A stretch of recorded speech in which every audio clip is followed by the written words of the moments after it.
but I still can't see anything. I can't see anything. I have zero ability.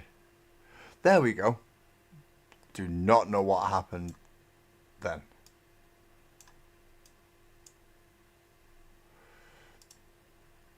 So if I get rid of that there, but I don't know what's going on. I really don't know what's going on. Okay, so we'll try this again. Thank you, anybody who's come to see me today.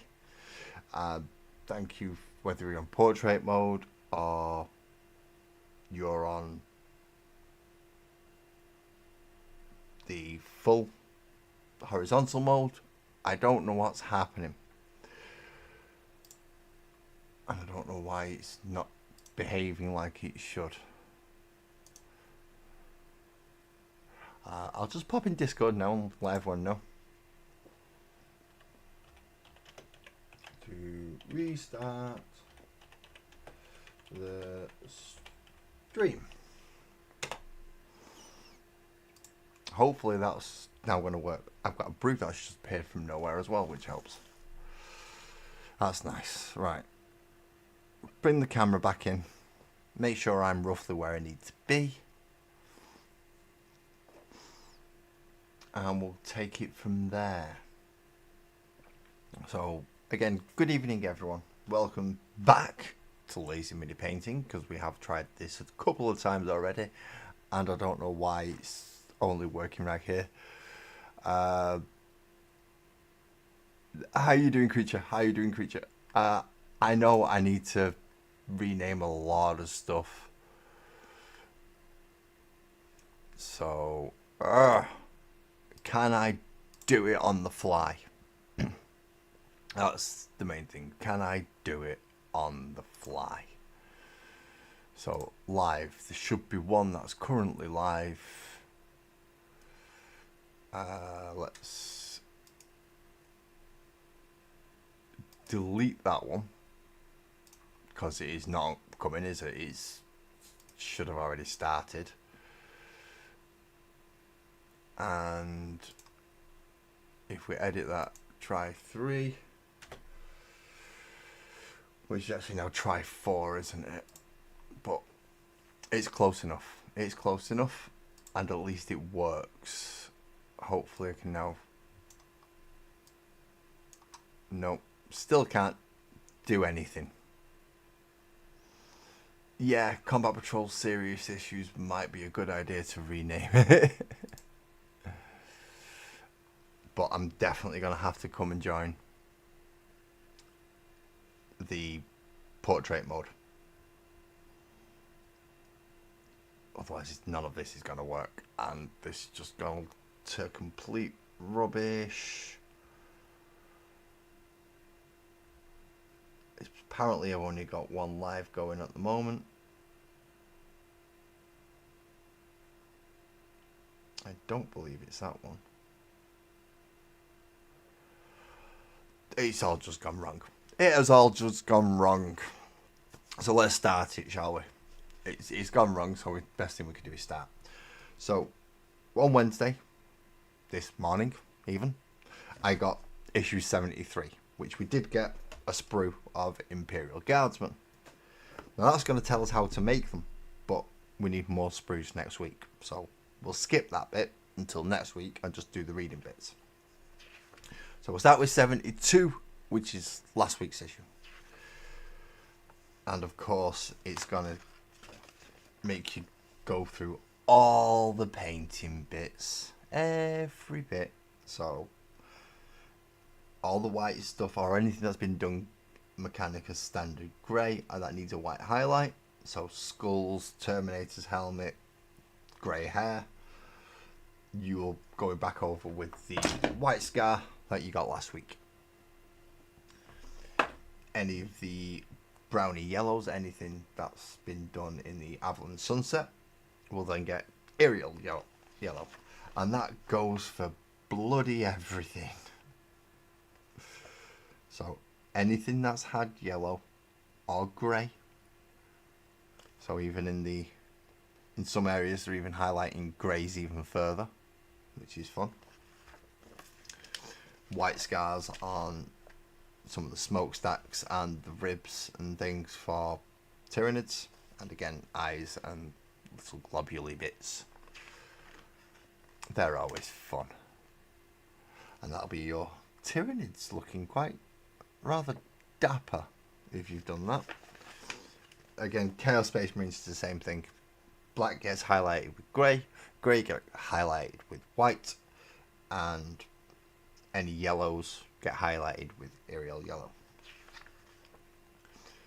And you should have some nice looking Chaos Space Marines.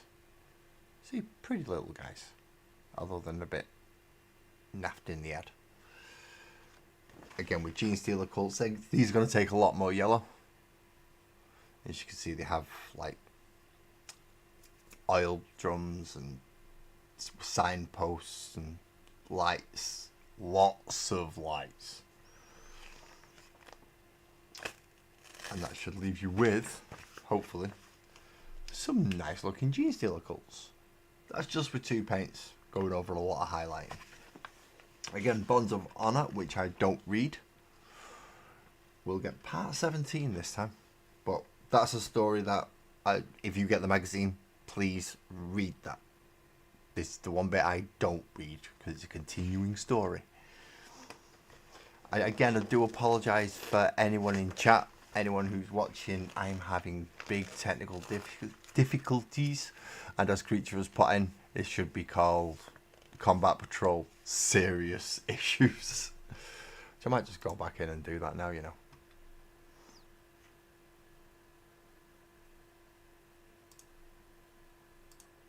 Can I do that from here? Can I do that from here?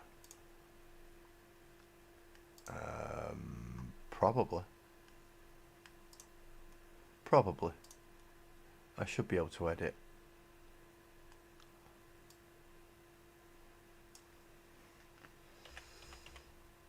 OUSISSUES.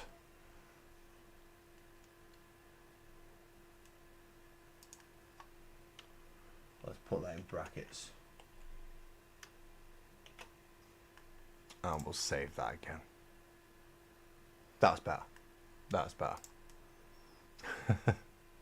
So yes, I have been having very serious issues with this. Really bad issues getting this stream going tonight, and I don't know why.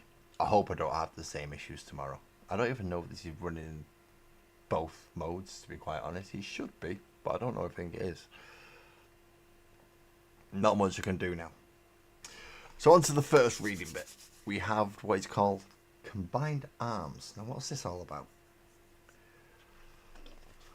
The forces of the Astra Militarum are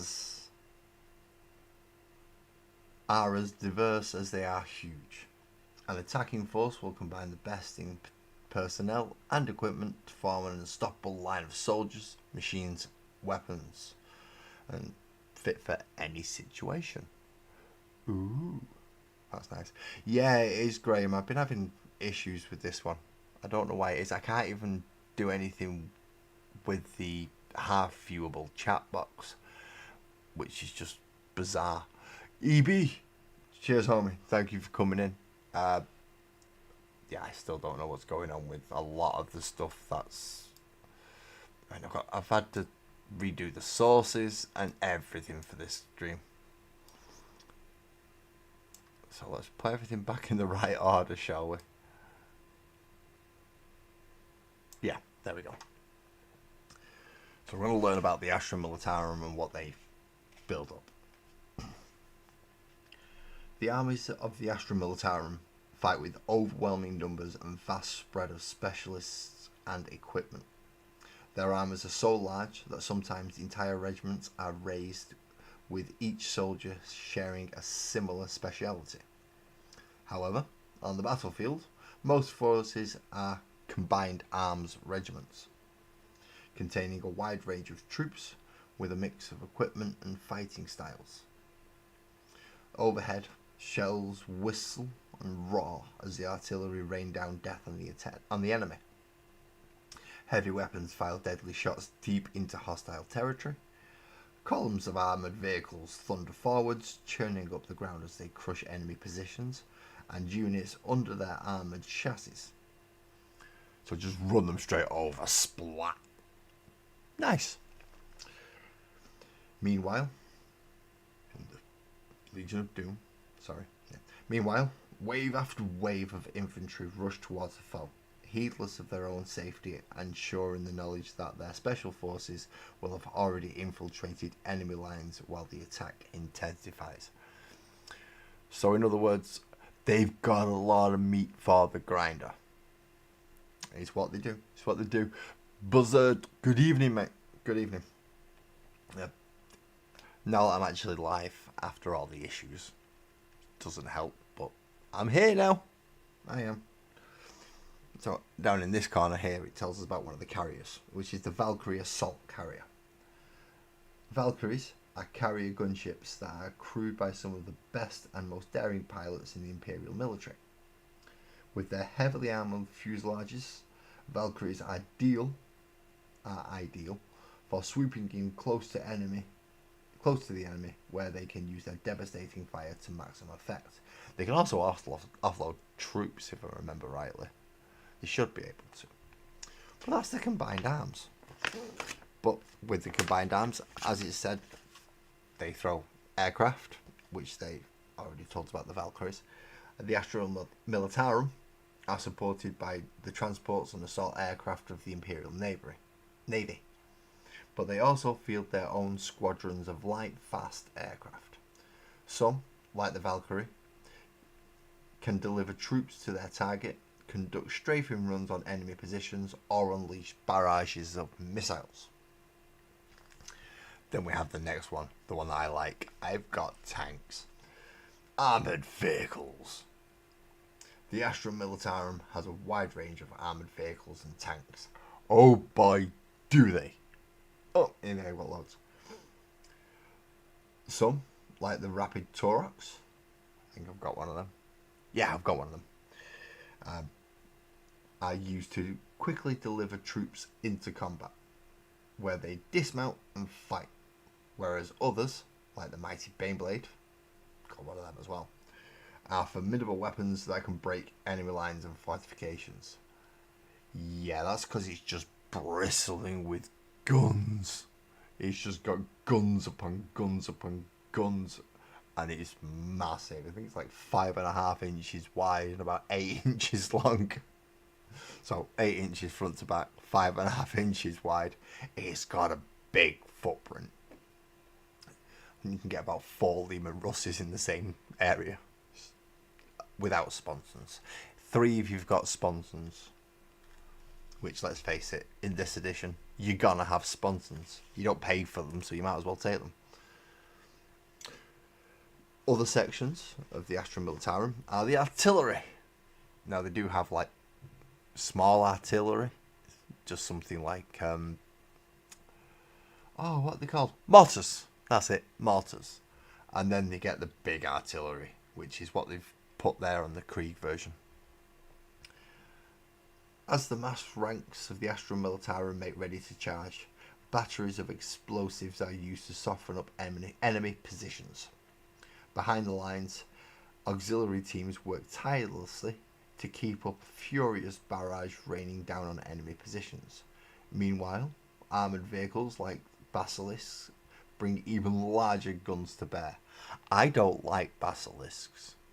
If I had some, I'd love them, but I don't have any. And I've had them used against me. I don't like basilisks. They hide behind the building and shoot you. And then you've got to run all the way around it while you're getting shot. Not good.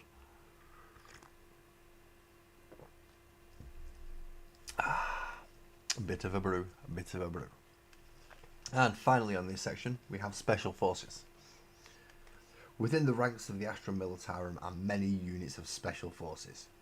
Some of these, like the Tempestus Aquilons. Are the Aquilons the ones that fly? I can't remember. I know the Tempestus Scions are the ones on the floor. So the Aquilans, the one that have the jetpacks. Something we'll have to look into, or at least I'll have to look into. Specialise as well, so yeah, like Tempestus Aquilans specialise as strike teams or pathfinders, working deep behind enemy lines. Whereas others, like Ogryns are fun, are hulking, muscular brutes who are used in the front lines. Ogryns are amazing. So the Aquilians have grav shoots, so they get deep strike rules. They may not be able to jump 12 inches round the board, but they can at least deep strike. That's okay. Because the Astra Militarum, it pains me to say that every time. The Imperial Guard don't have much that can deep strike. So having Tempestus Aquilans, no, that's alright. That's alright. Although I do like Ogryns, just great big slabs of meat that just run forward and smash. Even rival Space Marines on that regard. Without the armour. So a lot of different infantry choices. From the basic guardsmen to specialist squads. So there's a lot. There is a lot. Oh, we get a story. Humanity's resolve. Across the vastness of the galaxy, humanity faces innumerable perils. Only the steadfastness of their armies and their unity against the many external forces can preserve the alien Imperium from total annihilation. They like to dramatise things, don't they? But there is only war, I suppose. The Imperium of man is assailed from within and without, hidden deep in the societies of many imperial worlds. Traitors scheme and plot the downfall of humanity. Vile cults rise, preaching heresy and damnation to the quivering masses, and fear spreads, poisoning the population against their rulers. In a moment, entire planets may turn against imperial rule and attempt to spread their corruption to nearby worlds, and whole systems can be lost in the insidious rot of the blasphemers. Ever present, too, is the threat of chaos. That ancient enemy of mankind. The forces of the lost and the damned can strike any system at any time, emerging from the warp or the black abyss of space to attack loyal imperial worlds in accordance with their eldritch designs. With their potent ancient technology and infernal sorceries, they visit their vengeful rage on the sons and daughters of the God Emperor. All the while, foul Xenos forces circle imperial space, looking for weaknesses to exploit. And too often, they find them. With such vast territories to safeguard, the resources of the Imperium are spread thin. Not only are planets threatened by raiding parties or smaller expeditionary forces, but entire systems can become engulfed in bitter warfare, with the arrival of colossal invasion fleets leaving nothing but death and destruction in their wake as they pursue their alien desires. Between these great perils and the countless far-flung Imperial holdings throughout the galaxy, the bravest of the Imperium make their stand. They are the Astra Militarum, the hammer of the Emperor. They do like drama.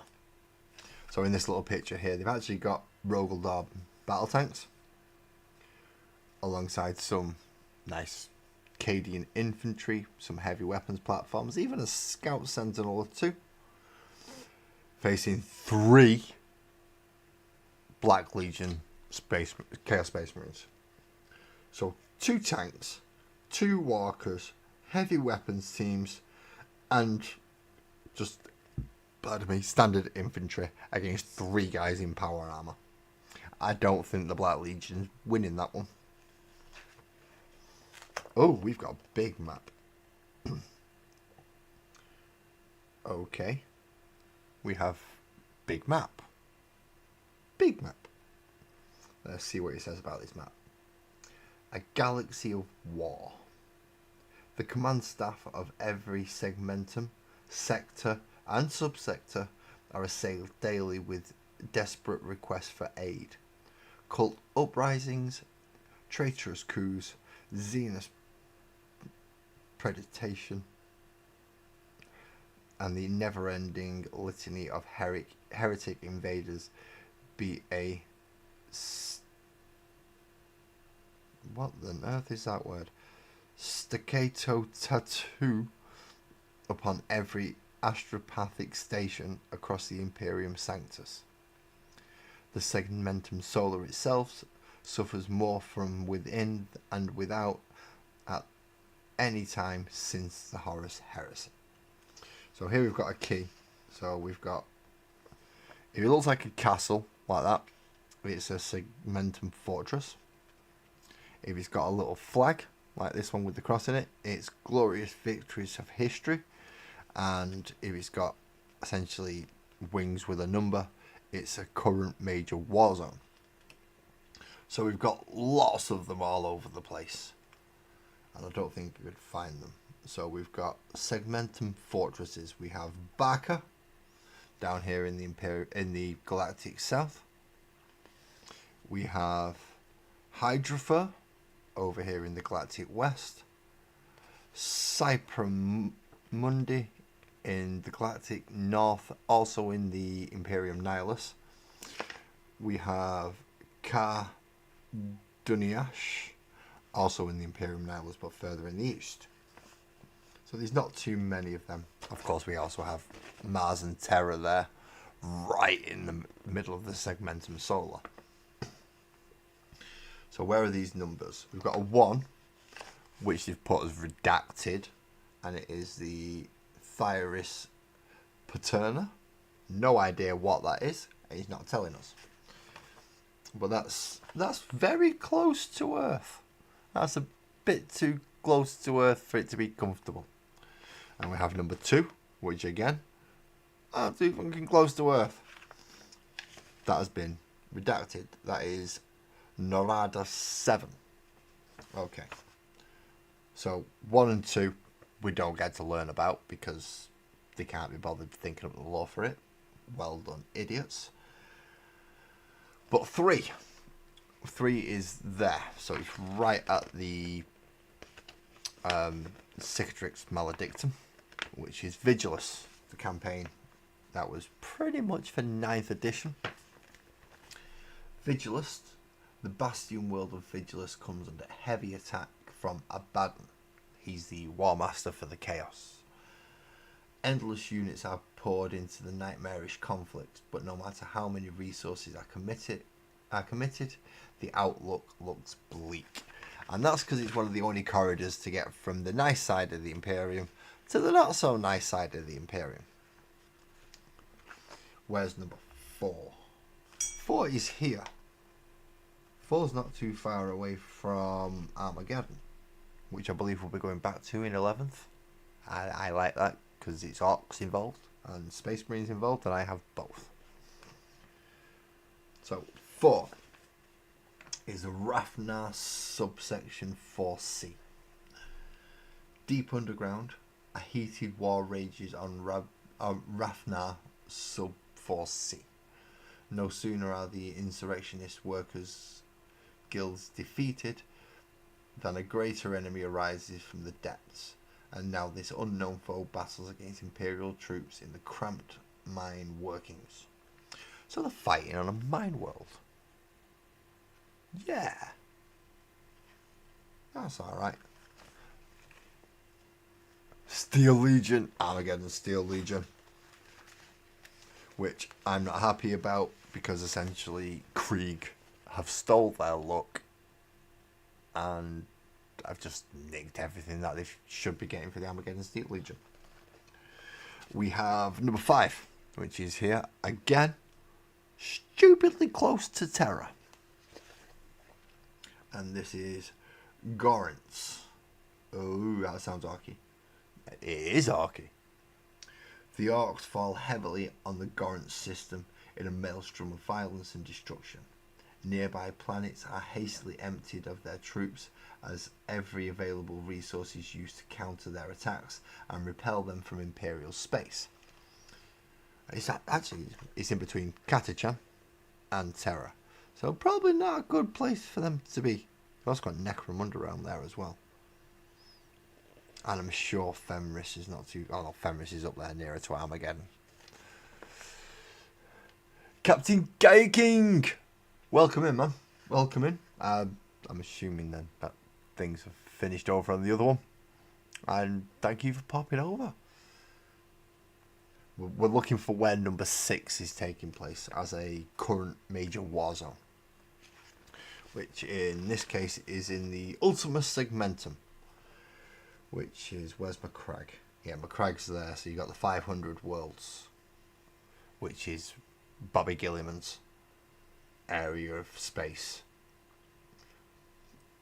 But up here in 6 we've got the Orvestan Planus. A splinter fleet of Hive Kraken is active in this region, and the endless swarms began to overcome the troops of the Astra Militarum. However, on Orvestan Planus, the Imperial commanders have great success at repelling the swarm by sending waves of troops at them. Well, that's not good, because that's just giving them more biomass to go nom nom nom. Ah well. Now, the planet has become the centre of their efforts to repel the Tyranid masses. Well, that's because they're all going to bloody head to it, because you're feeding them. And you're feeding them with lots of people by the sounds of it. So those are the ongoing wars. Now we do have some glorious victories of history. Let's see if we can find some of them, and let's see if I actually know any of these. So we've got Grettiny's Garden, which I've got no idea what that is. That's over near... Yeah, that's over near Macragge. I'm not sure where that is. We have Risa, which is the planet that, as far as I'm aware, that came into conflict with the Space Wolves and is part of the reason why we've got the planet of Sorcerers back, which is, funnily enough, just above it. We have the Ultima Macaria. I don't know what that is either. Is that near where the Necrons took over? I'm not sure. I do know the one which I'm saving till last because I do know what that one is about, and that is Armageddon, which is that one right there. So, again, stupidly close to Earth and Mars. But I know Armageddon is the Orcs' former homeworld of Ullanor. The Emperor and Horus wiped them out, kicked them off, took over the planet, and now the Orcs have been flooding back there ever since. Now we've had 3 major conflicts over that sector, and we're going to get the 4th starting in 11th edition, as far as I'm aware, because he's going to be Space Marines and Orcs. So we're going back to Armageddon. We've also got Nimbosa. Now I know what Nimbosa is. Nimbosa's where the Tau expanded too far. The Imperium tried to give them a little get back in your area. They didn't take the hint, so the Imperium sent an actual army and kicked them back into the area. Get back in there, you cow people. So there's lots of stuff going on. Lots of stuff going on. All the red areas are not good areas, put it that way. All these big blobs, because you've got the Eye of Terror up there, the Cicatrix Maledictum, which comes all the way across the galaxy, the Maelstrom, the Malfactus, the Somnium Stars, the Storm of the Emperor's Wrath, which is pretty much as... I think that's near where the Comora is for the Dark Eldar. Siren Storm and Annihilus. I'm trying to remember where the Silent Stars are. which is where the Necrons are making everything go quiet, including people. Don't want to go there. Not a nice place. But it's not got that written down on here. It's got Blackreach, which was a very, very big fight. It's got lots of nice big fights, and most of the home worlds on it. So you've got Baal for the Blood Angels, Fenris for the Space Wolves, Macragge for the Ultramarines. He's not going to let me fight. Deliverance, which is for the Raven Guard.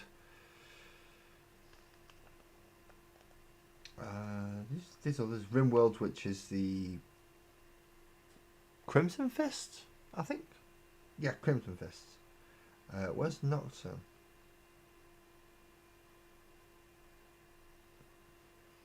It's got the ruins of Cadia, even though they say Cadia stands. No, Cadia's rubble. It's got a lot of them. Now, obviously, the rock is moving around all the time, so that's not on there. The Imperial Fist count from Terra and the Phalanx. But I can't find my own chapter's Progenitor's homeworld, which is Nocturne. Where's Nocturne? Oh, you can't have got rid of the salamanders. That's not right.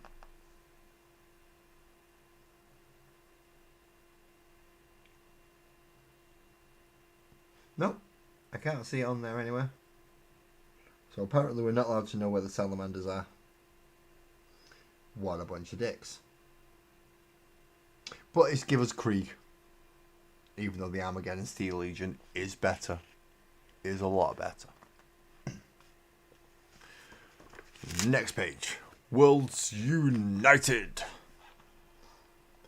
The men and women of the innumerable Imperial worlds are drawn together in humanity's endless war for survival. Though their cultures and martial traditions may vary, they are united in their duty to the Emperor.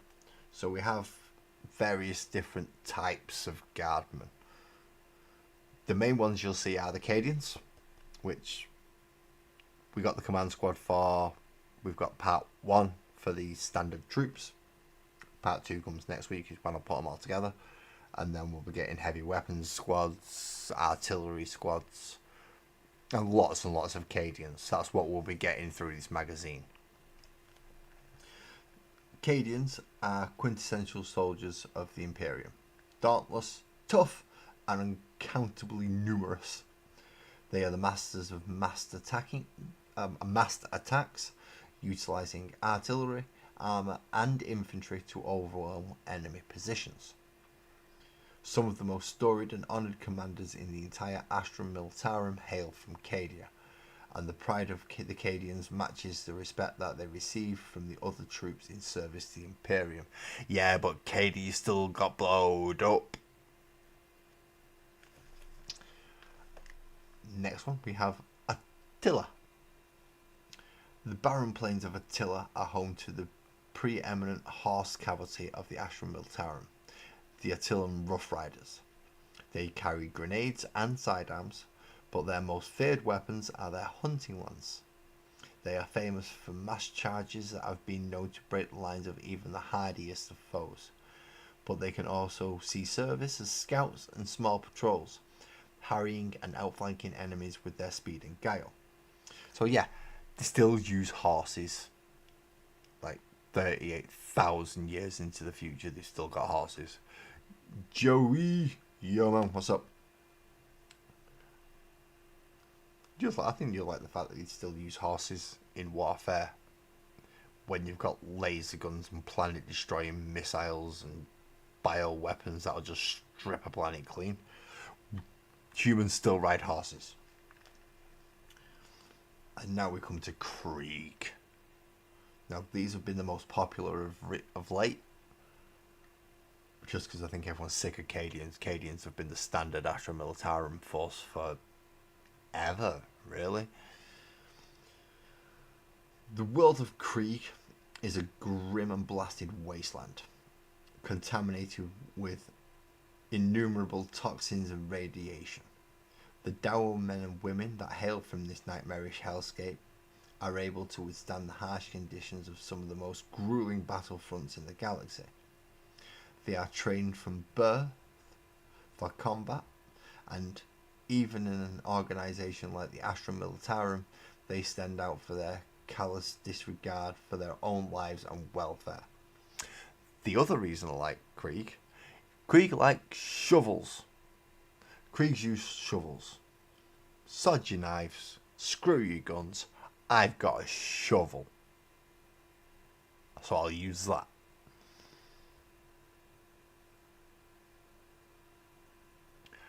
Horse units are helicopter units? I would not feel safe putting a horse in a helicopter. He's gonna run amok. He's not gonna like it.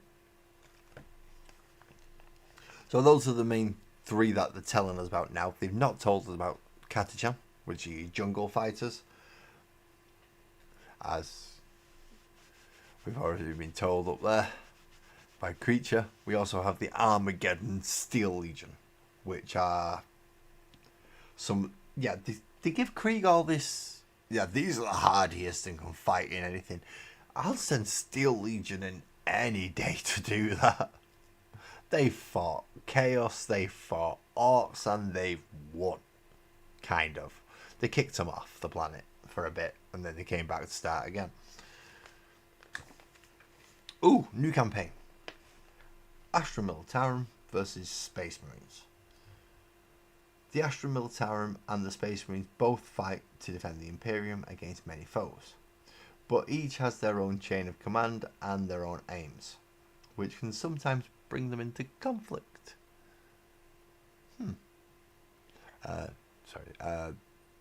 They don't have horses anymore.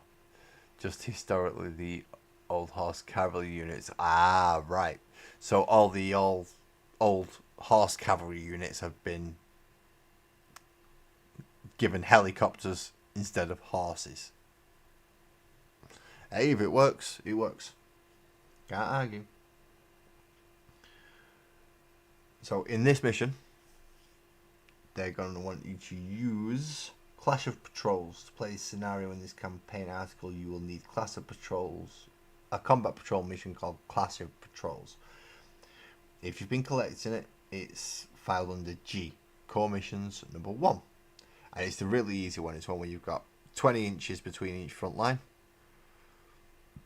Then from the very centre spot, 6 inches towards the attacker and defender's deployment zone, you place an objective marker, and then going left and right along the centre line, so it's even 10 inches away from everybody, but it's also 10 inches away from the centre. So they're not very close by, but they're close enough. So let's see why they're fighting. In a system beset by hostile forces, the soldiers of the Astra Militarum are desperately trying to hold their ground and retake positions that have been overrun. Every victory is marred by news that another nearby planet has fallen to the enemy, or that new foes have arrived in the system. Their forces are spread thin, but the gallant troops have not given up hope yet. The fight is still on. Yeah, cool.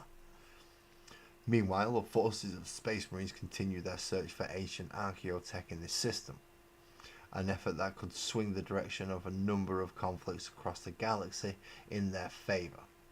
However, they are few in number, and matters of urgency elsewhere across the sector have waylaid their efforts time and time again. The Angels of Death know that their enemies lurk in every shadow, and that they must be ready to react to any number of deadly threats, from heretics to the hated Xenos. So there should be no reason these two are actually fighting. But they are. So we get to roll dice for it. Or you get to roll dice for it, I get to talk through it. So for the Astra Militarum side, the Astra Militarum are awaiting new orders when a sudden attack is mounted. Confused, they see what appears to be a force of Space Marines bearing down on them, bolters roaring. Whatever the reason behind this sudden attack, the troops of the Astra Militarum must now fight for their lives. If they win, they will survive to defend the planet from the enemies of the Imperium. If they fail, the planet may fall. Not really, because if the Space Marines are there, then the Space Marines are going to kick snot out of them instead. It's the same team. But the Space Marines have discovered intelligence that points to a hidden vault near an Astra Militarum garrison. The location of the vault is so secret that nobody must know. That nobody must not be allowed to witness the Astartes' movements. The captain attempts to contact the Astra Militarum, but finds their leadership in disarray. Losing patience, the Space Marines move in to clear out the planet of all in their path, whether friend or foe. So essentially, the higher ups thumbs up the backsides, didn't tell the guys on the ground. Guys on the ground are now in the way. Space Marines are going to get them out of the way. Okay, fair enough. So for an Astra Militarum victory, despite the power of the Space Marines, the Astra Militarums emerge victorious. The invaders are repelled and the planet is safe for now. They hastily call in reinforcements and set about tasks of burying their dead, wondering who they will face next in this endless war. Now, if you are playing for a campaign victory as they want you to, it's a 3-battle system. If this is your first battle, you will move on to face somebody else. I think in this case it's gonna be the Tyranids. If it is your third battle, then you've completed your campaign. Well done, you won. If the Space Marines win, however, they wipe the Guardsmen out, get into the Archaeotech, find what they want, and get out before anyone notices. The reinforcements will still arrive for the Astra Militarum, it's just that they won't know where everything is and why everyone's dead.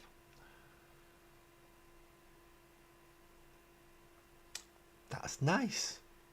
So, yeah, the Space Marines are just going to run and shoot everything to death, punch a few people till their heads explode, and the Guardsmen are going to sit there with the flashlights going, stay away, stay away, stay away.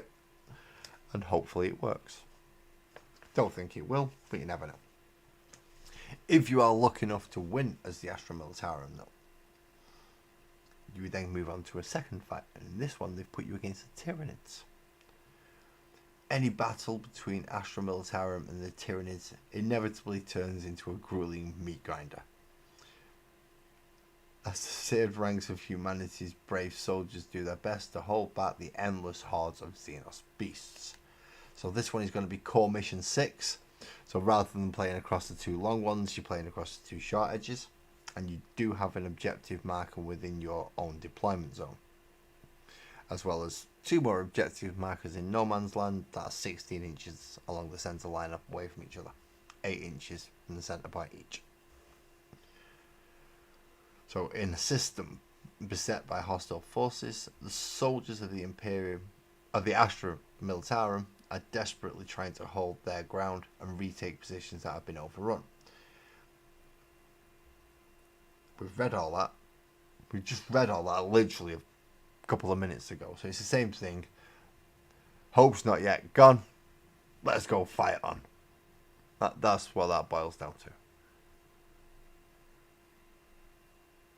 Meanwhile, in the Legion of Doom, the Hive's mind is unknowable, but the advance of the Hive fleet cannot be denied.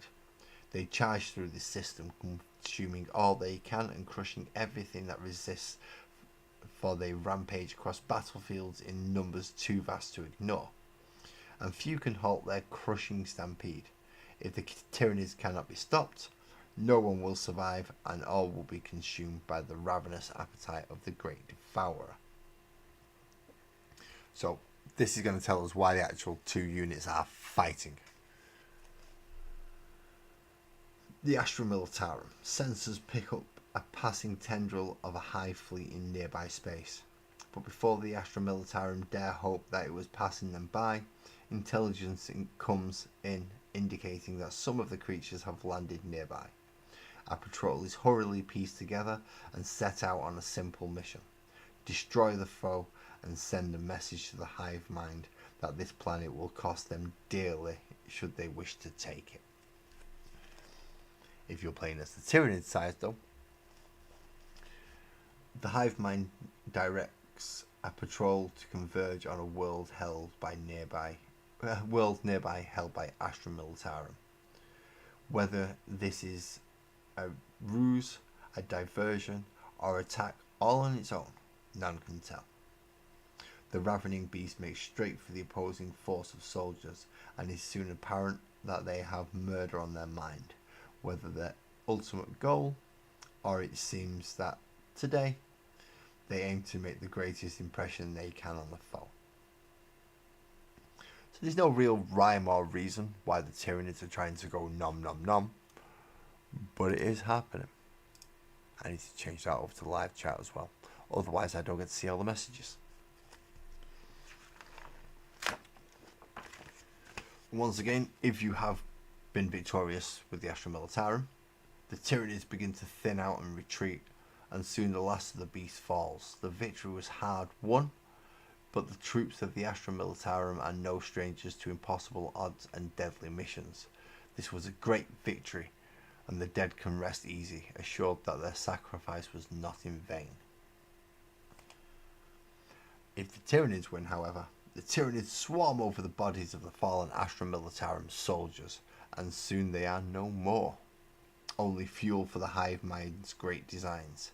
This is the first world of many that will fall, and the victory here today marks the intensification of their campaign against the planets of the system.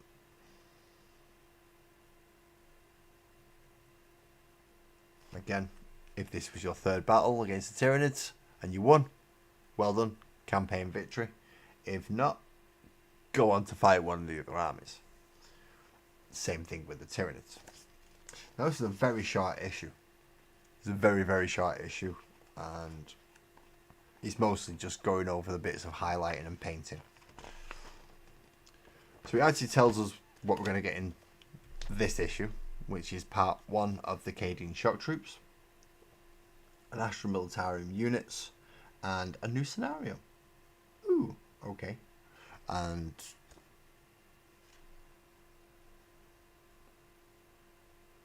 are they going to give us 2 Cadian shock? See, because it says there part 1 and part 2, but there it says 20 Cadian shock troops, and they come in sets of 10.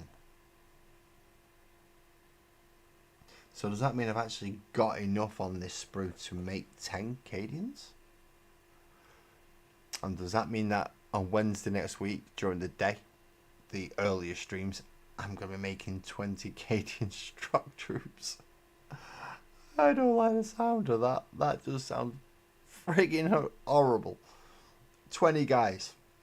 20 guys. But we shall find out in a moment, because I do actually have issue 73, which came out today.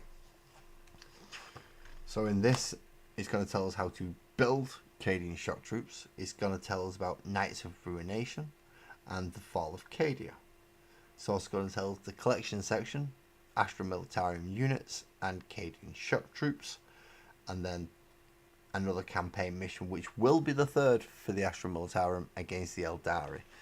So that will be a campaign victory or a campaign loss. Now this I'm going to do next week, once I've got, I know I've got all the sprues. Then I know I've got 10 bases, and I know I've got Unit 1 Sergeant, Unit 2 Sergeant, a Foxcaster. So they are breaking it down, so you can do 2 different sergeants, a Foxcaster, 1, 2, 3, 4,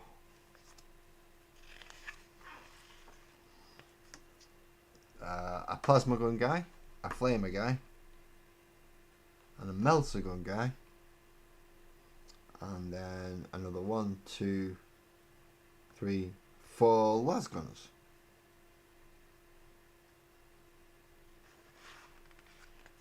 Okay, so we're going to get a lot of las. Oh crap! I've got a grenade launcher. So we're going to get a plasma gun, a flamer, a melt gun, and a grenade launcher. So we're going to end up with 4 special weapons, plus whatever the sergeants can have, and 2 Vox casters. That's a lot. That's a lot. I'm going to double check my glue. So, Cadian Unit 1 will consist of what looks to be a sergeant with some kind of stubber or autogun, the plasma gunner, and the grenade launcher, and then 1, 2, 3, 4, 5, 6 standard las guns and the Vox caster. Cadian Shock Troops number 2, which should come next week, I hope. You have the sergeant with the chainsword. You have the flamer and the melter guy. No Vox caster guy in this unit. That's odd. That's odd. But 1, 2, 3, 4, 5, 6, 7 guys with las cannons. Not las cannons. That'll be amazing. I'd love that if it was las cannons. Nope. It's las guns. Flashlights. One of these will become a Vox caster. Just to be like this guy. Just helps them take orders when you're reeling them through. So the reading. Fiction 17, Knights of Ruination. I've got no idea what this is going to be about. I hope it's going to be entertaining.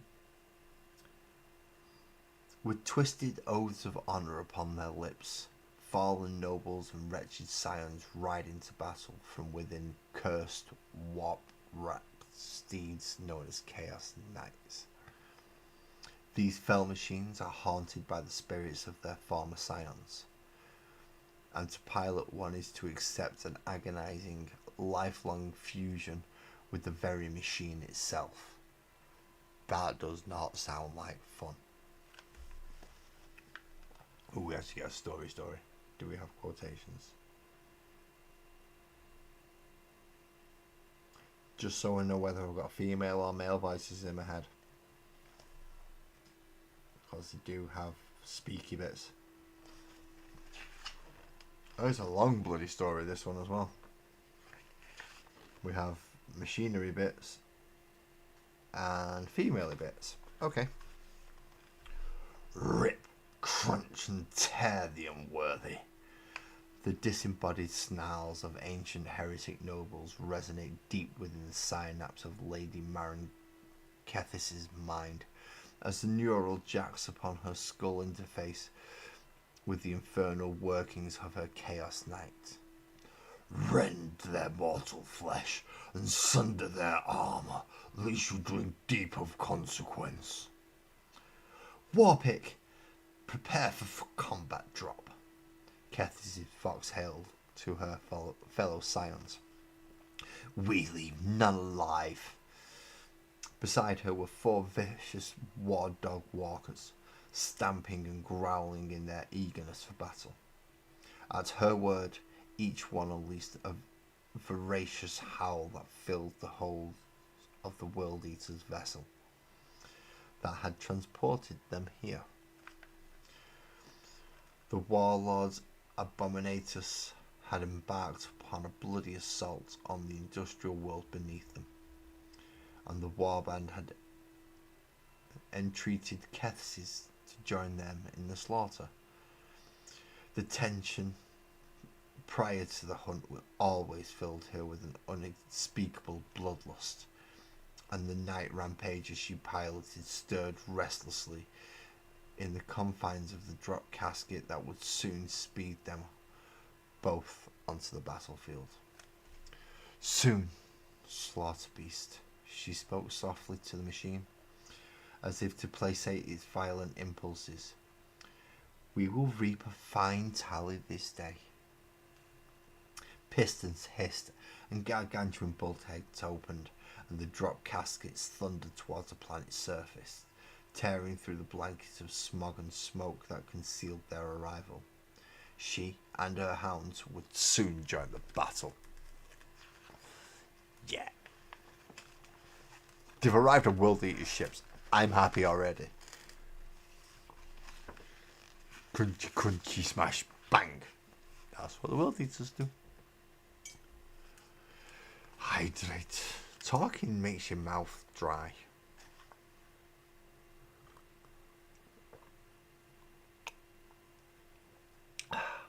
That's better.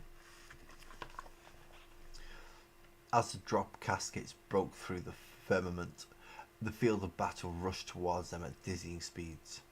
Below, battle raged like wildfire. Deafening artillery scarred the earth with heavy shells, and miles of trenches snaked across the world's surface. The soldiers of the Astra Militarum packed each of their fortifications to the brim, las fire raining down on encroaching heretics.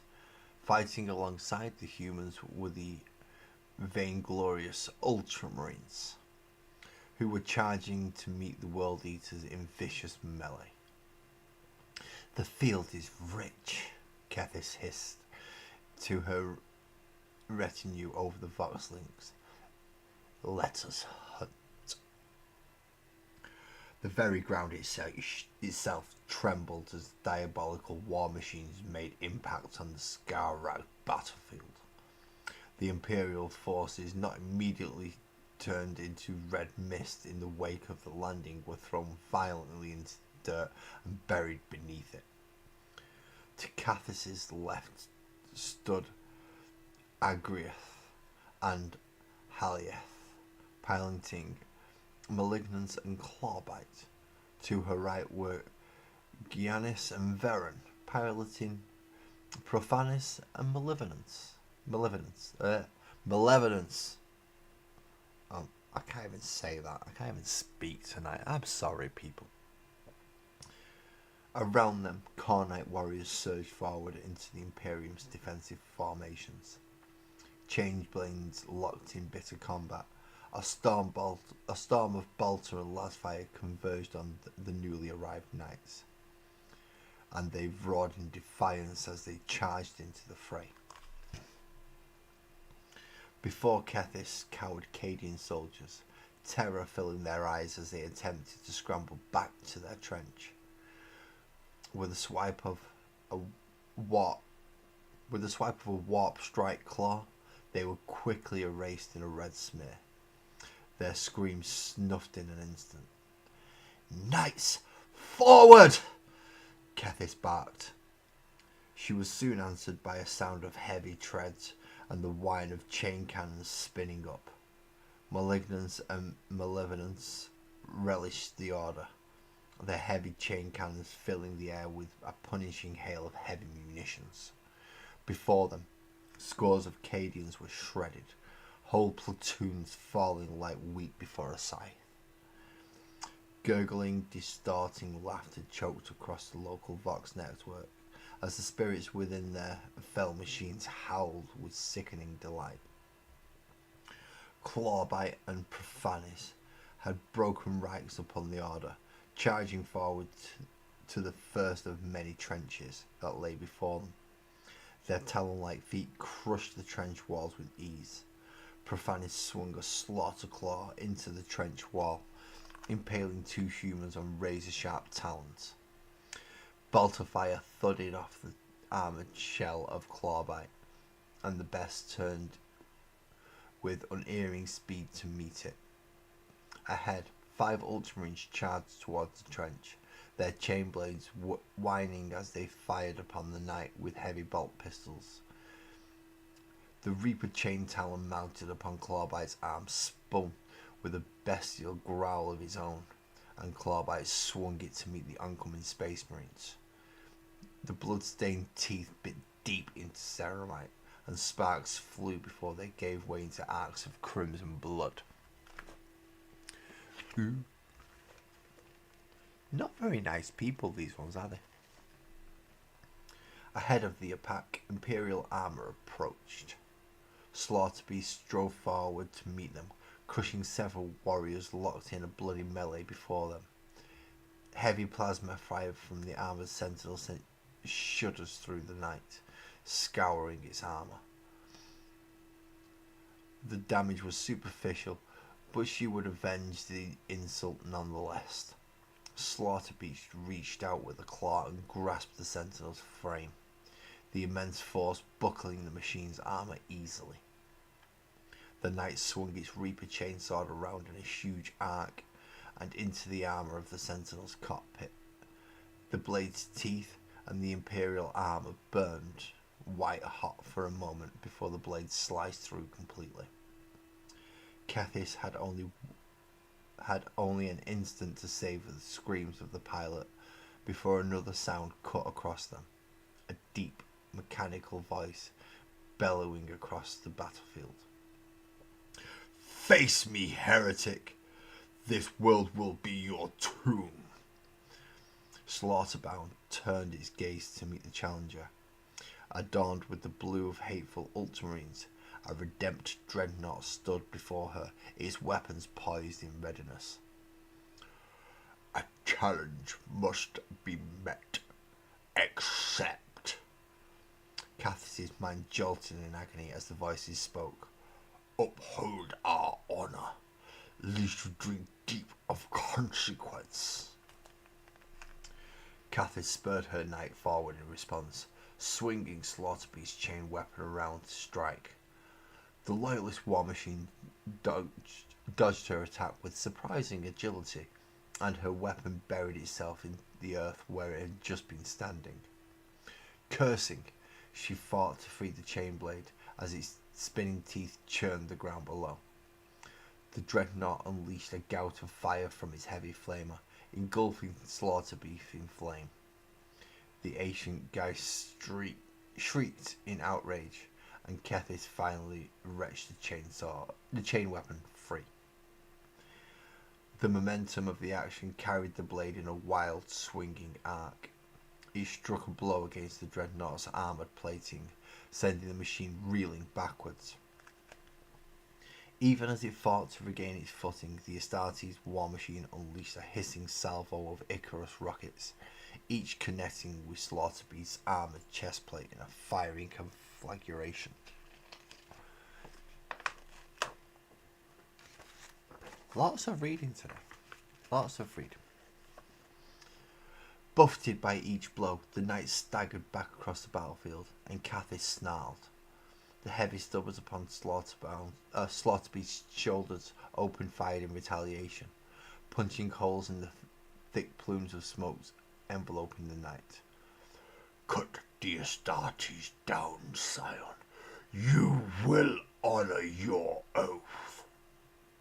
The chorus grew relentless as Kethis' afflicted mind burned. Slaughterbeast charged through the gloom, claws outstretched and grasping for the enemy. Its talons met the armoured plate of the dreadnought, biting deep, and the knight howled with relish. Kathis lifted the machine from the earth, screaming with the effort, and slammed it back down in a crash of buckling metal. "Yes, yes, crush the unworthy." The frenzied voices trapped within Slaughterbeast rose to a crescendo, and Kethis' mind pulsed with the thrill of the slaughter. Even as cables snapped and sparks flew from its crumbling form, the dreadnought struck out with its power fist and fired wildly with its flamer. Kethis' cracked lips peeled back in a cruel smile. She could taste victory, just as Slaughterbeast's warp strike claw breached the dreadnought sarcophagus. The voice of the Astartes within spoke out defiantly once more. "This world will be your tomb." With its final ounce of strength, it raised its arm to bury the barrel of its macroplasma incinerator below the cockpit of Kethis' machine and fired. The superheated plasma punched a hole straight through Slaughterbeast's chest. The machine beast shrieked, reeling backwards from the fallen dreadnought. Kathis howled as the feedback from the blow flooded her mind. Her steed collapsed to one knee, and her screams were joined by the chorus of the ancient Geists.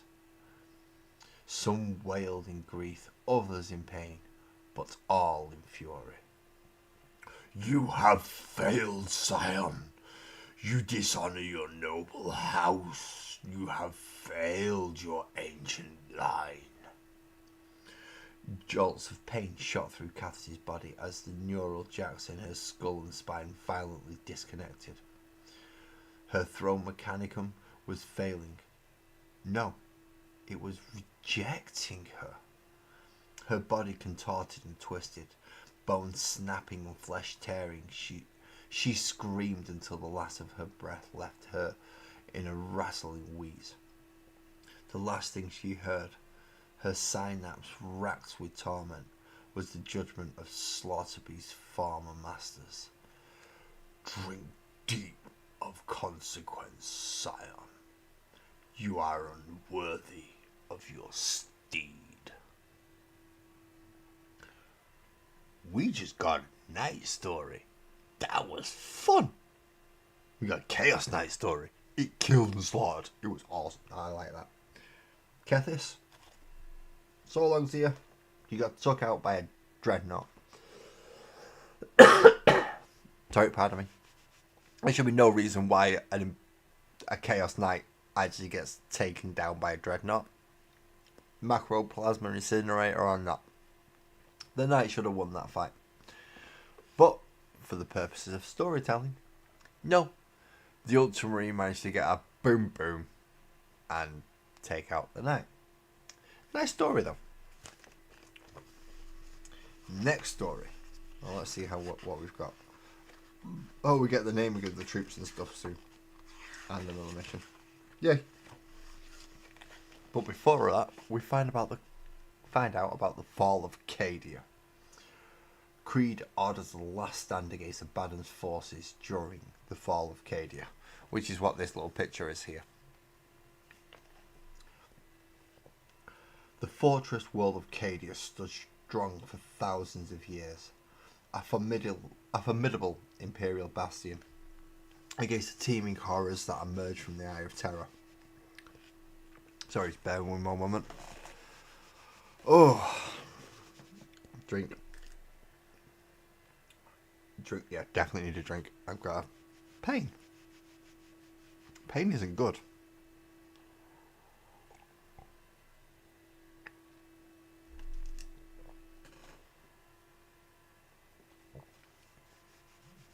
Oh no, pain is not good. Let's get rid of that pain. Pardon me. Right, let's start again. The fortress world of Cadia stood strong for thousands of years. A formidable imperial bastion against the teeming horrors that emerged from the Eye of Terror. Even after its destruction, the name of Cadia endures across the Imperium as a byword for defiance. And its legacy still lives on in the brave Cadian shock troops. It was at the apex of Abaddon the Despoiler's 13th Black Crusade that Cadia fell. For millennia, the legendary fortress world had defended the Imperium from the incursions of the forces of chaos. Time and again, the people of Cadia fought defiantly against its would-be conquerors. But the final Black Crusade of Abaddon the Despoiler saw it beset by a truly apocalyptic assault. Hordes of the lost and damned, entire regiments of traitor guardsmen, legions of heretic Astartes, and ancient engines of world-ending power.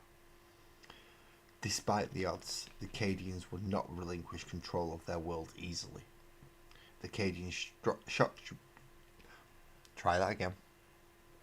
The Cadian shock troops stoically held the line against the heretical warriors, while their tank divisions hammered the invaders with thunderous gunfire.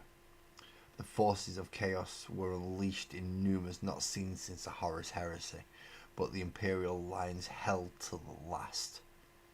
It was for this reason, and the indomitable spirit of its defenders, that the mantra of Cadia stands became a rallying cry of defiance in the face of Abaddon's brutal, crushing assault.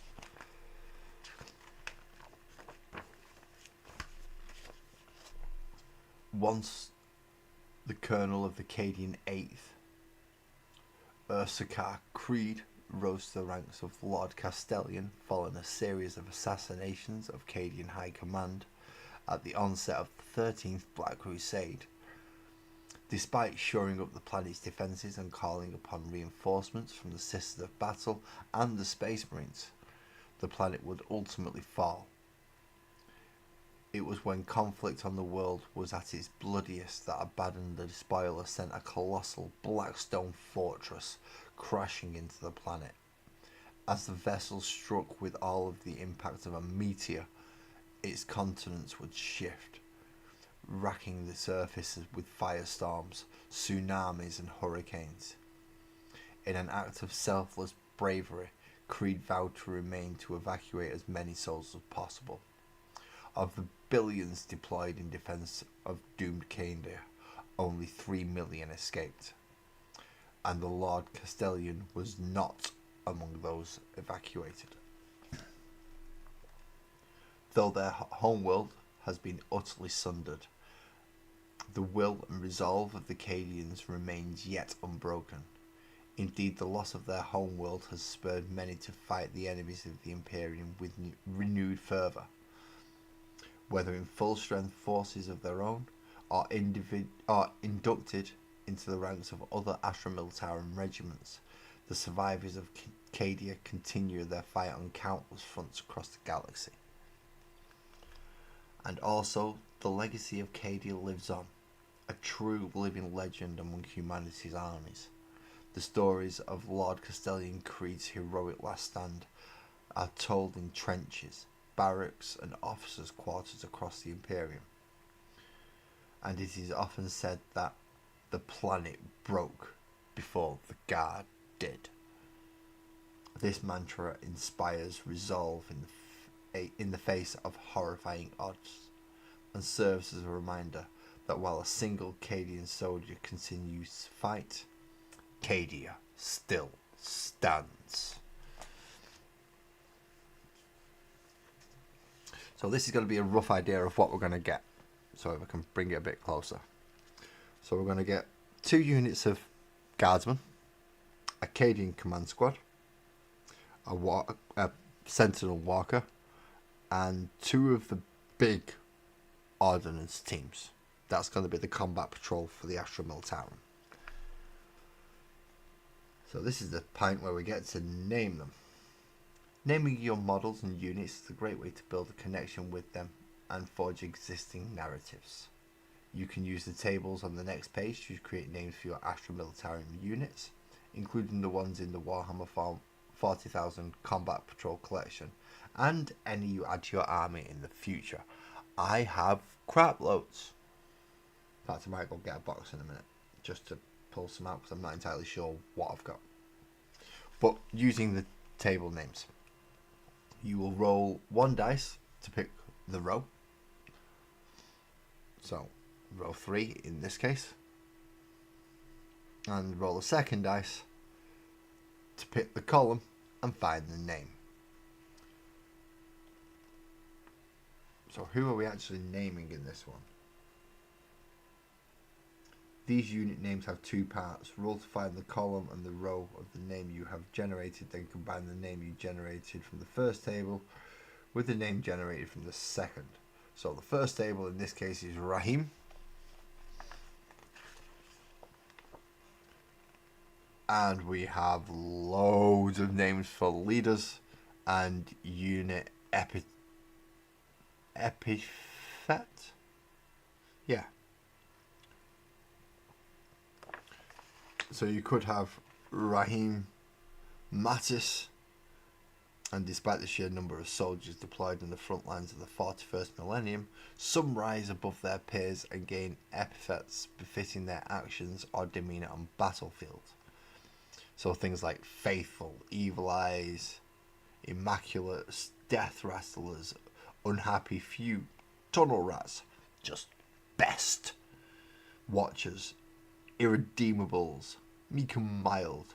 There is lots of different names and things that you can give your guardsman flavour. In the case of your shock troops, again we're going to have a background table. D6 roll, as per usual, or just pick the one you like. There's no reason you gotta roll a dice, you can pick the one. Cadian shock troops form the backbone and the front lines of the Astra Militarum. They are the men and women who face the unspeakable horrors of the 41st millennium with little more than a lasgun in their hands and grim resolve. Numbered in the millions, to face them is to face a relentless, grinding assault. So to find out what your units are going to be like, if you get a 1 or a 2 in your dice roll, I just want to pick this one. These Cadian shock troops undertake daring raids deep into enemy territory and are experts in covert warfare and ambushing their enemies. I've been more wanting to give that to Catachan Jungle Fighters, so I will not be picking that one for my Cadian shock troops. If you get a 3 or 4, these Cadian shock troops are considered to be unnaturally lucky and have survived a number of near-death experiences in battle. That wouldn't be bad, because my guardsmen, I faced them when my friend owned them, and some of those guardsmen should have got crumped by power claws and didn't. So that's a potential. 5 or a 6. These Cadian shock troops always lead the charge ahead of their fellow troops and have a reputation for being utterly fearless in battle. Nope, it's 3 and 4 for me. Unlucky. Sorry, really lucky. Unnaturally lucky. That's what my Cadian's going to be. So let's actually have a look at a Cadian data sheet. Now, this one is the grenade launcher and plasma gun one, not the flamer and melter gun. Oh, and it's a drum-fed auto cannon that the leader has in the other one. Now, that's no good. He's getting a chainsaw. No, do we even want a chainsaw? Nope, don't even want to give him a chainsaw, to be quite honest. Drum-fed auto cannon is. So in this first set of 10, the sergeant gets a drum-fed auto cannon. 24-inch range, 2 attacks, hits on 4s, strength 3, no AP, 1 damage. It's a lasgun. If you don't believe me, lasgun, 24-inch range. Oh, 1 attack, but it has got rapid fire 1. So if you get it in 12 inches, you do get 2 attacks. Strength 3, no AP, 1 damage. So a drum-fed auto gun is just 2 shots all the time rather than using the rapid fire rule. Okay. You do get a grenade launcher in this unit as well. Now, a grenade launcher has 2 firing modes. It has a frag grenade. Both firing modes are 24 inches. And both hit on 2s. Hit on 4s. If you use the frag variant, you get the blast keyword, which is D3 attacks. Unless you have, you're firing at a big unit, then you could have like 4, 5 attacks. Hits on 4s, strength 4, no AP and 1 damage. So it's your chaff clearer. If you load in a crack grenade though, no, this is a bit of a difference. This is the one that's going to one shot. Just 1. Hits on a 4 again, but it's a strength 9. That's wounding Space Marines on a 2. Standard Space Marines are getting wounded by that. It's your Space Marine killer. Minus 2 AP, so that takes you to a 5+ save if you fire at Space Marines. And D3 damage, so you can just take one straight off the table. But it's only 1. 1 gun, 1 Marine. That's all it's doing. Last gun, which we've just been through. You do also get a plasma gun in this unit, as they've wished to do. Again, 2 firing modes. Oh, so they put the 2 guns with 2 firing modes in one squad, and the guns with singular firing modes in the other. I get what they've done. Okay. So, a plasma gun, either standard or supercharged, both get the rapid fire 1 keyword. 24-inch range, 1 attack each. Obviously, if you're in half range, it goes up to 2. Hitting on 4s. Now, standard firing mode is strength 7, minus 2 AP, 1 damage. If you supercharge, you do also get the hazardous keyword, so you may end up blowing yourself up. I have done that many times, mostly with Space Marines, which is much more gutting than losing a guardsman. But you get strength 8, minus 3 AP, 2 damage. In this case, supercharge your plasma gun every goddamn time. A single guardsman, even if he just gets his shot off and dies straight away, is paid for it. In the other squad, they're going to want to give you a flamer, which only has a 12-inch range, D6 attacks. You do not roll to hit, it's automatic hits. It ignores cover, and the torrent is what gives it the automatic hits. Strength 4, so it's better than a las cannon. Not las cannon, a las gun. No AP, 1 damage. So I'd rather take that over a las gun, even though it's half the range. You can also get a melter gun. I like melter guns. Melter guns are good. Now, if you were to get, I think it's within 6 inches, you get to add the melter 2. So it adds 2 extra damage to whatever you hit and wound with it. It's already got a 12-inch range though, so it's really short range. 1 shot, hitting on force, strength 9, minus 4 AP and D6 damage. But that could become a D6 plus 2 damage, and that's deadly to a lot of things. The chainsword is not that good. It doesn't get any AP like the Space Marines version does. It's 3 attacks, hitting on 4s, strength 3, no AP, 1 damage. It's the exact same as a close combat weapon, you just get 2 more attacks with it. So if for any reason I can give my Cadian shock troops sergeants power fists or power swords, they will be getting them just as the upgrade. You do also get the option to give everything a las pistol, which is a las gun at 12 inches. That's all it is. No rapid fire, just 1 shot. And it's not overly reliable for taking anything out really, but if you roll enough 6s and they roll enough 1s, it'll work. It's not telling us what the Vox caster's for though. That's a bit of a shame. We could do with knowing what the Vox caster was for. Now then, we are approaching the end. We have one more campaign mission. In this case, it is the Eldari versus the Astra Militarum. Now, we know why the Eldari are here. Some Rangers have gone missing, and they've got to go retrieve the Soul Stones. That's why they're there. Cool, we're up issue, 73 now. Eldar were way, way back. And they're still looking for the goddamn Soul Stones. But now, instead of meeting all the others that we've met so far, now they've come up to something a little bit more their power level. Humans. So in this one you want core mission 3, and this is the pain in the rear end one, because you've got 1, 2, 3, 4, 5 objectives. You've got 1 right in the center, and then you go up and down 8 inches.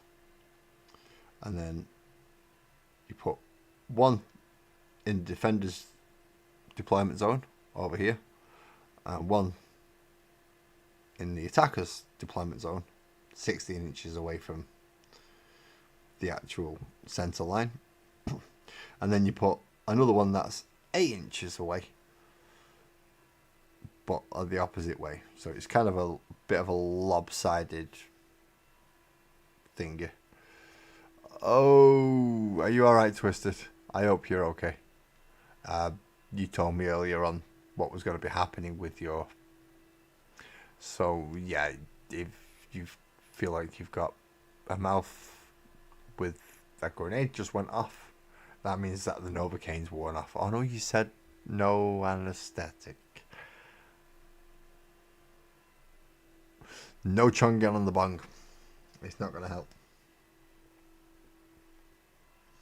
So let's find out what happens if the Eldari beat the Astra Militarum.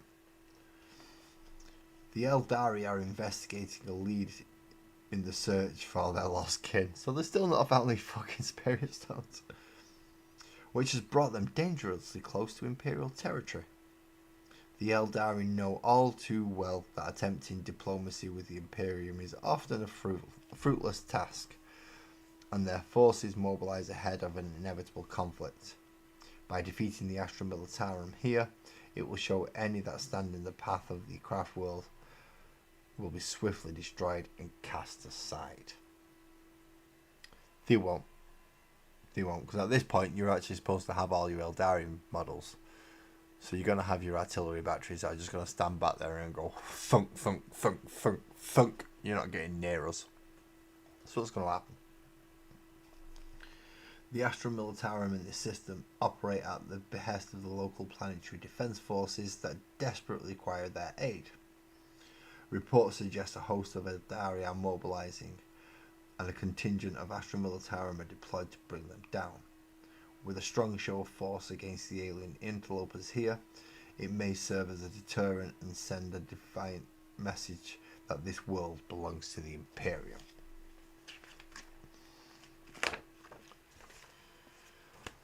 Well, again, campaign victory. You win if you get your third one. If it's your second one, go fight some bugger else. Oh, they give you Novocaine. That's good. But it's outright, it's wearing off.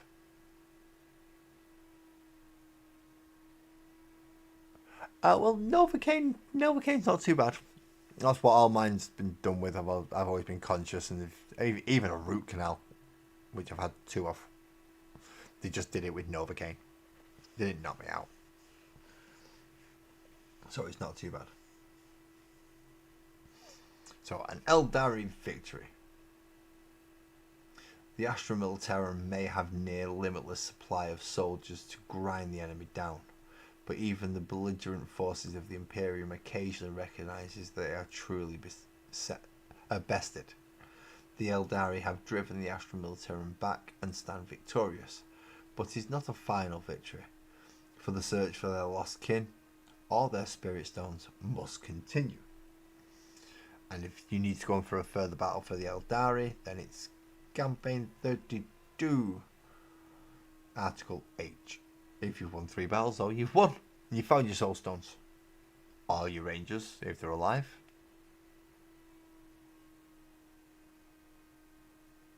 If they're alive, they find the Rangers. If not, they get the Soul Stones. If the Astra Militarum win, which personally I hope they do, the Xenos Interlopers are no match for the might of the Imperium's finest. Ha ha, no. The stoic soldiers of the Astra Militarum have repelled the Eldari, and this system is now secure. Oh, shit. With a strong show of force, any and all that seek to challenge the Imperium will now think twice before launching an attack. For now, the Astra Militarum stand ready for the Emperor. Yay! And that brings us to the end of this issue. Now, I wasn't aware that I got a full 10 men in this issue, and when I get a full 10 men in the next issue. So that is going to be 20 guardsmen I'm putting together on Wednesday next week, which means I'll be starting about the 10:30 in the morning, and hopefully I'll be finished by 3 o'clock in the afternoon. That does give me, though, telling more about Cadian shock troops, the chain of command, and a new scenario. So that's next week. I get another set of Cadian shock troops. The week after, and the week after that, we are getting field ordnance batteries. Now, I don't have any of these. I have heavy weapon platforms, which come in 3s. I think I've got 3 heavy bolters, a unit of 3 heavy bolters, and a unit of 3 las cannons. I could have sworn I had a unit of 3 mortars as well. I must have been thinking of something else. but we are going to get the field ordnance batteries in that one. We're going to learn about updated paints because they're going to tell us how to paint all these. And we're going to learn about the bonds of honour as well as how the actual field ordnance batteries work. But that will be 75 and 76, so not next week. So next week, building 20 models. Miss a week because I think I'm only going to get one field ordnance battery and get the other one the week after. Even though I'll get all the instructions to put them together at once. The week after I'll be told how to paint them. So that will be 2. Whew. And then I think after that again, it is, let me bring up the Discord just to make sure. General chat.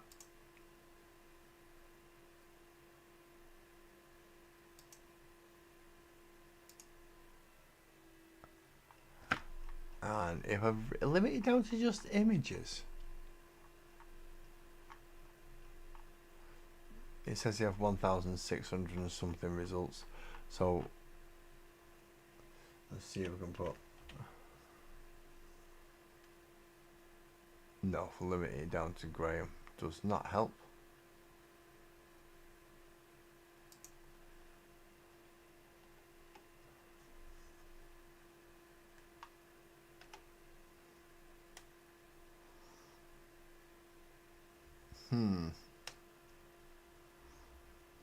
So let's get rid of that and let's just look Graham.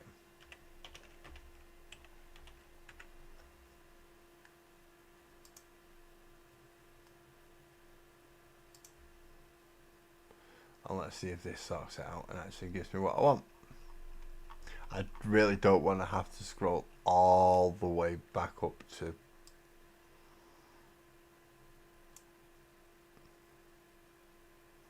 oh wait a minute, if I put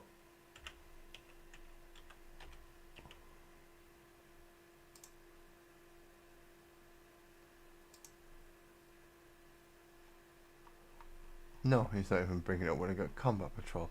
I've had this list up so many times I don't know where it is. You'd think I'd actually have it pre-saved.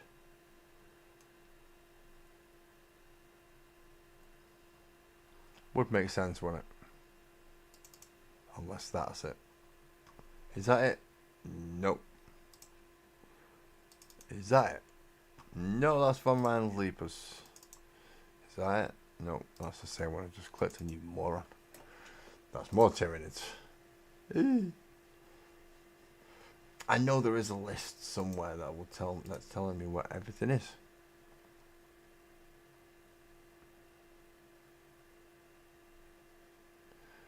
It's definitely got to be in there somewhere though.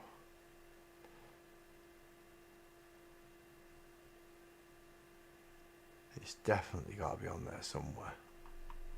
Did you send it me privately, Graham? Which is just as bad of a thing to look through because, geez, we do a lot of talking. And it's mostly in text form. Oh, it's the very snazzy shirts for Chilcon. And the very snazzy table for Chilcon.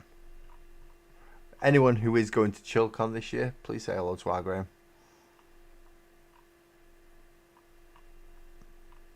If you want to pick up a set of dice or some models, please feel free.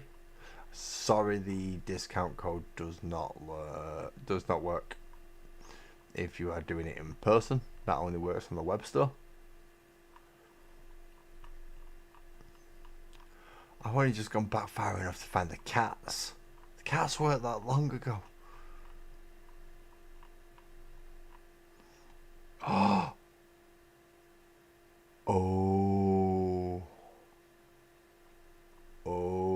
I've just remembered something. Do you want to know something? At this moment in time, look what's coming in Combat Patrol. We'll find out. We will find out. In fact, I can even...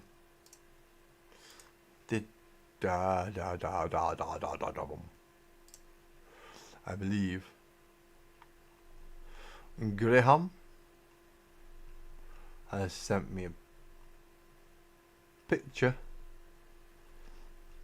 of what he got because Graham gets it sent to him.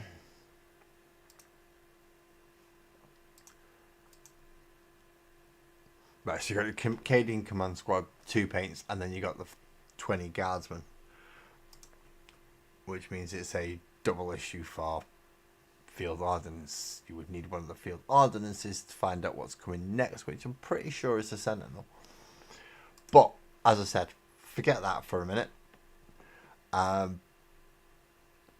Seeing as I brought Graham into the conversation, there is something tomorrow, and this is tomorrow because tomorrow is Paint This Guy and the Magical World of Sparkles and Oak is done.